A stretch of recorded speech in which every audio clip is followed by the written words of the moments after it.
Saudara-saudara, kelompok Suwon adalah kelompok anak muda yang memiliki latar belakang dunia seni yang kerap berkolaborasi membuat sebuah proyek seni. Nah, ini berbagai macam proyek ini. Ada pendukungnya, ada yang suka bermain musik, ada yang suka berteater, ada yang suka main game, juga ikut. Malam ini kita akan menyaksikan dan sedang berada di dalam karya mereka. Bayangkan, tidak ada di Singkawang, nggak ada gedung teater, tapi malam ini kita serasa berada di dalam gedung teater, bukan? Bagaimana? Kita harus apresiasi dan tepuk tangan buat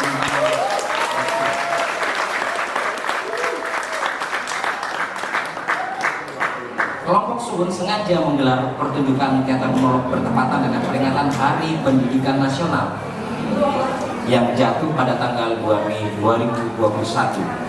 Tanggal ini dipilih bukan soal kait mengait, tapi sememangnya lah dunia teater ini erat dengan dunia pendidikan. Tentu bukan pendidikan dalam arti sempit, yaitu berada di kelas atau sekolah. Dunia teater adalah juga dunia pendidikan, dunia untuk menyelami berbagai karakter manusia dan berjuta problema manusia saat ini. Merdeka! Salam. Tolong guys, agak santai gitu, ini bukan pertunjukan, saya cuma membahas. Terima kasih, musik. Teater atau panggung ini menjadi salah satu panggung pembelajaran kita semua, insya Allah. Dan malam ini kita akan menyaksikan fragmen kehidupan yang tragis. Fragmen kehidupan yang tragis. Saudara-saudara yang berbahagia, untuk kenyamanan bersama perlu kami sampaikan bahwa pertunjukan ini dapat direkam oleh siapapun. Ayo yang punya smartphone siapa? Tolong direkam. Saya juga pasrah direkam, tapi tegaknya nggak ada yang direkam. Namun perekaman tidak boleh menggunakan blitz, yaitu lampu kilat, apalagi lampu petir, ya kan? Pengaturan cahayanya tolong diatur agak redup. Teman-teman jangan bergerak ke sana kemari kecuali panitia yang memegang kamera. Terima kasih. Nah, saudara-saudara yang ada satu lagi, HP-nya dalam mode silent atau getar. Saudara-saudara yang selalu ingin bahagia tanpa perlu berpanjang lebar lagi, agak sedikit kasih musik dong sayanya, neng gitu. Sekali lagi, mari fokuskan diri untuk menyaksikan peristiwa bersejarah malam ini. Sebuah pertunjukan yang akan mengusik sisi kemanusiaan kita. Naskah pertunjukan teater monolog ditulis oleh Seno Gumira Ajidama, diadaptasi oleh anak Singkawang yaitu Sandi Mulia Warman. Selamat menyaksikan.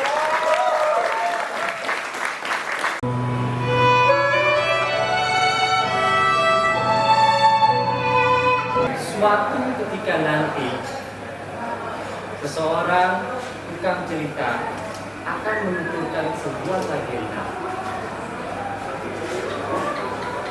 yang terbentuk karena masa krisis ekonomi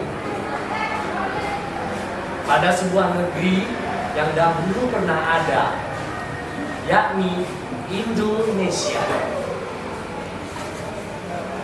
Negeri tersebut sudah terpecah menjadi berpuluh-puluh negara kecil yang untunglah semuanya makmur. Tetapi mereka masih disatukan oleh bahasa yang sama, yakni bahasa Indonesia.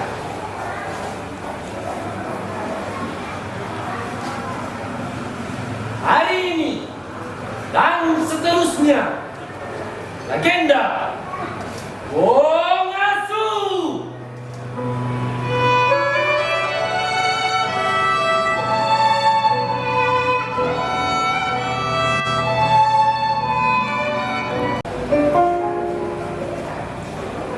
Untung masih banyak pemakan anjing di Jakarta. Bikin suka sekali merenungkan kehidupannya. Sukap telah berhasil menyambung hidupnya berkat selera pemakan anjing. Krisis moneter sudah memasuki tahun kelima. Itu berarti sudah 5 tahun Sukap menjadi pemburu anjing. Mengincar anjing-anjing yang tidak terdaftar sebagai pelihara manusia. Memburu anjing-anjing yang tidak berpeni, yang sedang lengah, dan akhirnya berakhir sebagai tongseng. Semenjak di PHK, Sukap menganggur. Kehidupannya luntang-lantung. Kemiskinan telah memojokkannya ke sebuah gubuk kecil di pinggir kali beralaskan tanah. Sementara istrinya terpaksa melacur di bawah jembatan, melayani supir-supir bajai.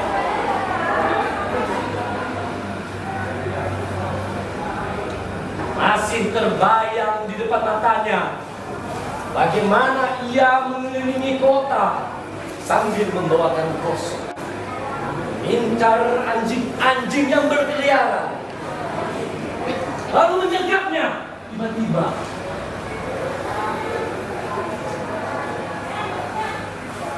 Apabila Sukap telah berhasil mendapatkan seekor anjing, ia akan berjalan di tepi rel kereta api menuju warung kaki lima. Di sanalah dia melemparkan karung tersebut sehingga menimbulkan suara berdebung.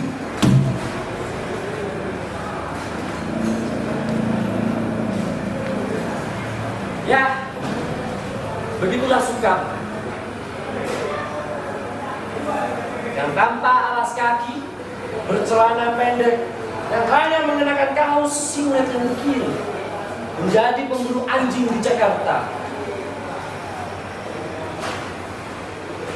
Sukap tidak menggunakan potas, tidak juga menggunakan tongkat penjerat berkawan. Tapi ia menyergapnya tiba-tiba, seperti harimau menyergap rusa di dalam hutan.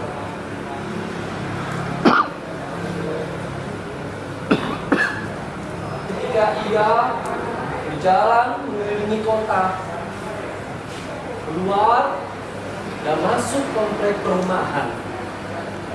Di komplek perumahan semacam itu, anjing-anjing dipelihara manusia dengan penuh kasih sayang. Bukan hanya diberi makan daging yang mahal yang harus diimpor, atau diberi daging yang segar yang jumlahnya cukup untuk kenduri 5 keluarga miskin, tapi juga dimandikan, diberi bantal untuk tidur, lalu diperiksa kesehatannya oleh dokter sebulan sekali. Namun anjing tetaplah anjing. Ia akan mengendus tempat sampah dan kencing di bawah tiang listrik. Apabila kesempatan terbuka, mereka semua sudah berada di alam belantara dunia manusia. Mereka terpesona oleh dunia, mondar, mandir, kesana kemari, seperti kanak-kanak bermain. Namun di sanalah ajalnya dijemput oleh Sukap sang pemburu, hingga digarap para pemasak tongseng.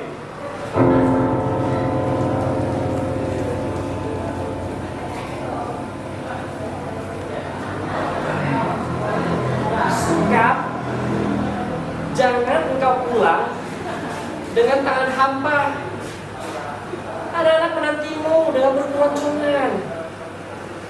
Jangan kau buat aku terpaksa melacur lagi di bawah jembatan hanya karena tidak sudi melihat anak-anakku mengais makanan dari tempat sampah. Kepahitan karena istrinya melacur itulah yang membuat Sukap menjadi pemburu anjing. Hatinya tersobek-sobek ketika melihat istrinya berada di ujung jembatan, lantas tersenyum kepada para supir bajai. Turun ke bawah melewati jembatan, yang dimana salah satu supir pasti akan mendekatinya. Sukap yang berbadan tegap, lemas tanpa daya, saat kali melihat istrinya melayani para supir bajai.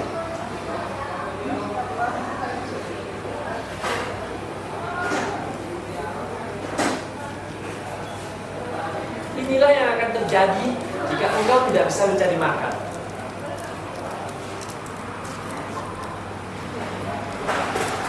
Pertama, aku tidak sudi anak-anak mati kelaparan. Kedua, kamu tahu, aku ini sebetulnya bukan istrimu.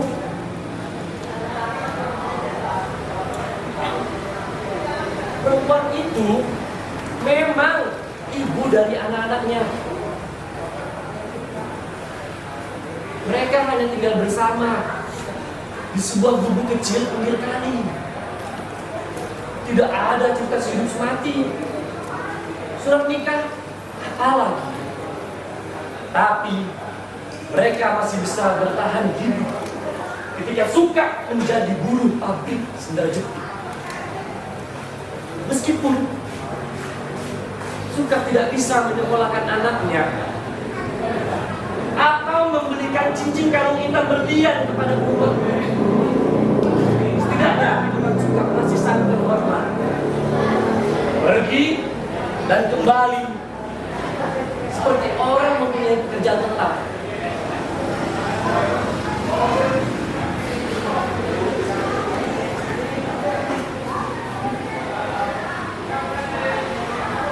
Itulah riwayat singkat Sukap sampai ia menjadi pemburu anjing di Jakarta.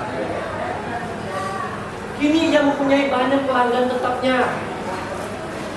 Tangkapan Sukap sangat disukai karena ia piawai berburu di komplek perumahan gedongan.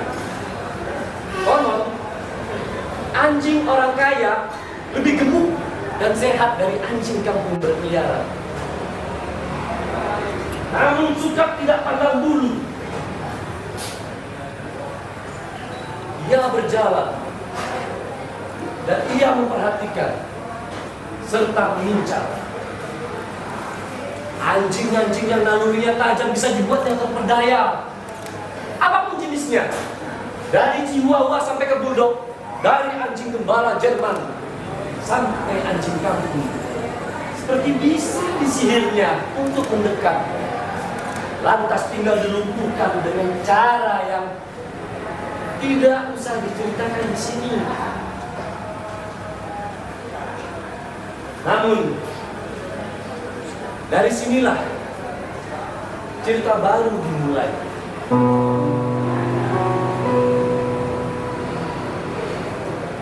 Ketika Sukap kembali ke gubuknya, seseorang berteriak kepadanya,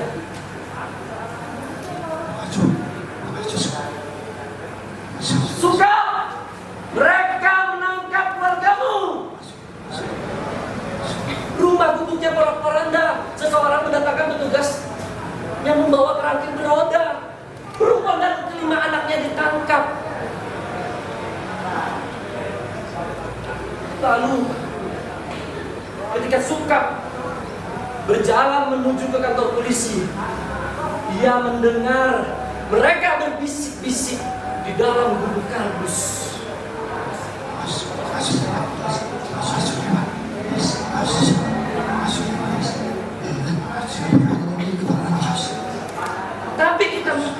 Tapi kita makan anjing. Siapa yang bisa membeli daging sapi dalam masa sekarang ini? Bukankah justru oh, itu petugas tibum. Apa mereka melanggar ketertiban umum? Polisi itu menceritakan bagaimana salah seorang anak Sukap tidak tahan lagi karena sering dilempari batu, sehingga mengejar lempar batu tersebut dan menggigitnya. Bapak dari anak yang digigit sampai berdarah-darah itu tidak bisa menerima, lantas mengerahkan warga untuk mengepung gubuk mereka. Kejadian itu dilaporkan kepada petugas tibum yang tanpa ini dan itu segera mengangkut mereka sambil mengepukinya.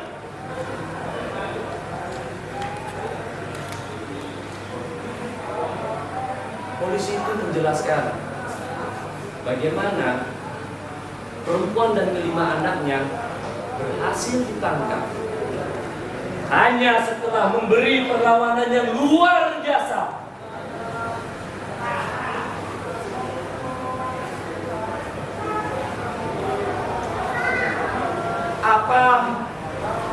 Apa Bapak tidak mencegahnya?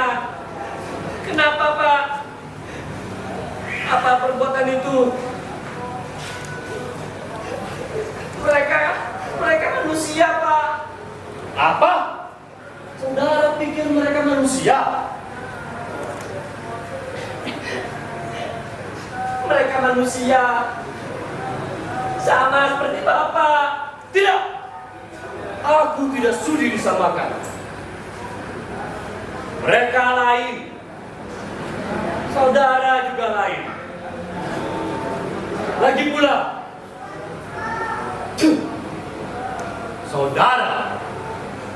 saudara dari mana?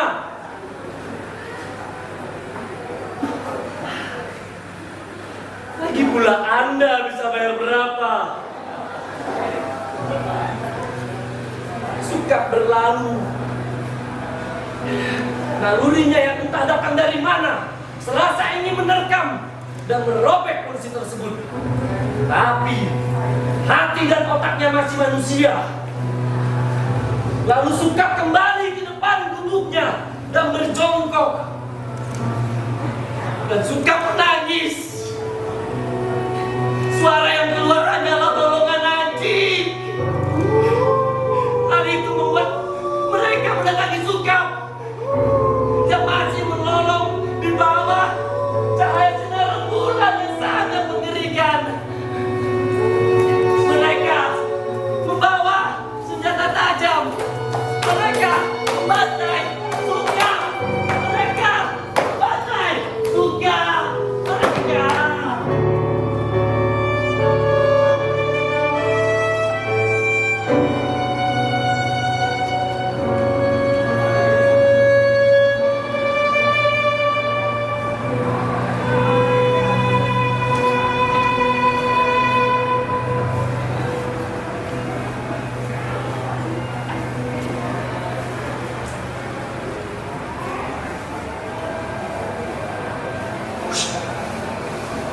Dibantai bagaimana? Dia dibantai. Emang kalian pikir bagaimana cara kalian membantai anjing? Terus mereka pulang membawa daging ke gubuk masing-masing. Terus. Emang kalian pikir bagaimana cara mendapatkan gizi dari masa krisis ekonomi yang berkepanjangan seperti ini? Yang benar aja. Masa Suka dimakan? Loh, itu tidak penting. Lalu apa yang penting? Esoknya, ketika matahari terbit dan mereka bangun kesiangan, terjadi suatu peristiwa yang di luar dugaan mereka. Apa yang terjadi? Ketika mereka bangun, bangkit, dan saling melihat, mereka terkejut. Mereka berlari kian kemari sambil berkain-kain. Kepala mereka telah berubah menjadi kepala anjing dan mereka semua sudah Oh, nasu. Ah.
Kayaknya lah